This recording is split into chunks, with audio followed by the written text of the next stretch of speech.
in this video, we're going to talk about two important formulas that you just need to memorize and remember forever.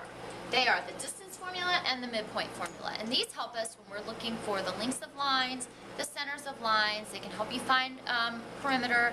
They can help you find area. They can help you find all sorts of things. So the distance formula and the midpoint formula, two things you need to know and remember.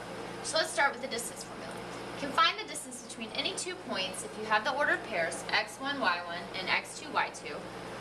And this formula is the square root of x2 minus x1 squared plus y2 minus y1 squared. Okay, distance formula. Gotta learn it. And what I'm saying is that if we have this line, you can find this distance using this formula. Okay, the other formula you need to remember is the midpoint formula. And that's saying the midpoint of a line segment with A being one end at x1, y1, and B being the other end at x2, y2 can be found where M, or the midpoint, is x1 plus x2 divided by 2, and comma, y1 plus y2 divided by 2. So your midpoint is going to be an ordered pair smack in the middle of the line. So in other words, you're taking the two ends and dividing them by 2 to get your midpoint. That one should make perfect sense. So distance formula, midpoint formula. Write down these formulas, learn them, we're about to apply them. You've got to know these. You're going to use them a lot in math classes and science classes. They're going to come into play. You don't want to forget them, especially this guy. Alright, so let's do some easy ones. We just want to find the distance between each pair of points. So if you look up here, think of it this way. Here's your first order pair. Here's x1, y1. Here's x2, y2. If you need to write this under them for a while until you're used to it, that's fine. I'm not always going to write it there, but I have no problem with you doing it. So here's your formula. Remember, it's the square root of x2 minus x1 squared plus y2 minus y1 squared. Take the square root of the whole thing.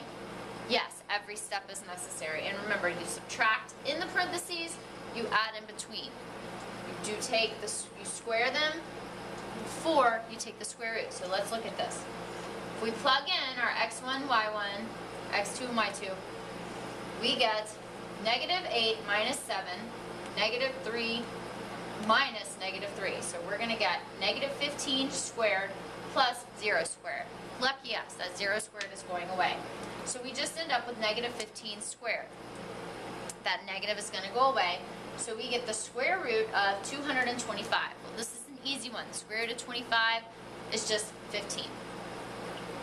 Okay, so to recap what we did x2 minus x1, y2 minus y1. We got our numbers. We squared them, added them together to get this, and then took the square root. The square root is the very last step you're going to do every time. Okay, so let's try another one. Take our x2 minus x1, y2 minus y1. Here's our numbers.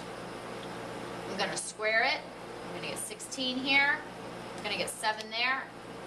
Add them together. It gives me 65. Take the square root of 65. Gives me somewhere around 8.1. Because I know the square root of 64 is 8, so the square root of 65 should be right around 8.1. Okay, so that's the basic using the distance formula. Okay, so how do I take the distance formula and use it to help me? Okay, let's say I want to find the perimeter of this triangle. I don't know if it's a right triangle, so I can't necessarily use the Pythagorean theorem. But if I know the ordered pairs where all of this is, I can find the length of each segment of this triangle. So, using the ordered pairs, I'm going to do the distance formula 3 times. I know it seems like a lot, but it's a great way to find the exact length. So I'm going to find the length of segment BC. I'm going to find it to be 5. I'm going to find the length of line segment AB. It's 5. And I'm going to find the length of line segment, oops, I forgot to mark it, AC, and it's 6. Once I find the length of each line segment, I can add them up to get my perimeter. So I did the distance formula 3 times, each time following the formula x2 minus x1 squared plus y2 minus y1 squared, and taking the square root at the end to give me what I needed, which in the end was my perimeter.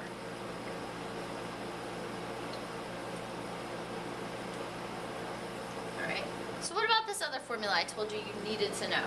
The midpoint formula. Remember, we use it to find the middle of a line, the exact middle of a line, not just guessing. So, if we're given 2 points, the end points, how do we find the middle? Well, here's your formula, x1 plus x2 divided by 2, y1 plus y2 divided by 2. So if I have point A and point B, and that's saying that this is our line, and here's A, and here's B, so I'm going to find what's this point in the middle. Maybe that's not the exact middle, but I'm going to find the point that is. So I'm going to take, again, you can label them.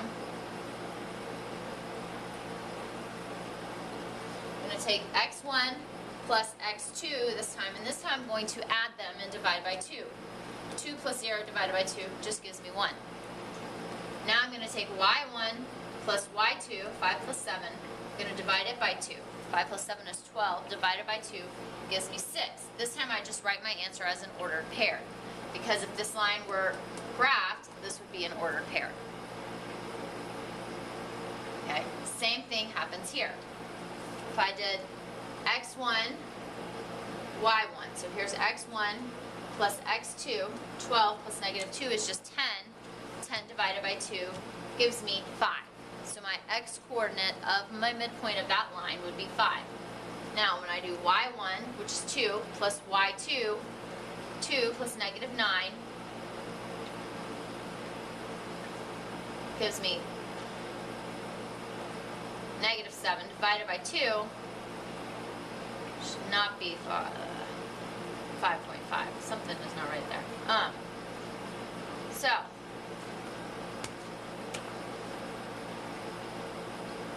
what did I do wrong? I don't know. We'll work that out later. But, so that is your midpoint formula. x1 plus y1, x1 plus x2 divided by 2, and y1 plus y2 divided by 2. Should give you your answers. This must be a negative. Alright. Midpoint formula.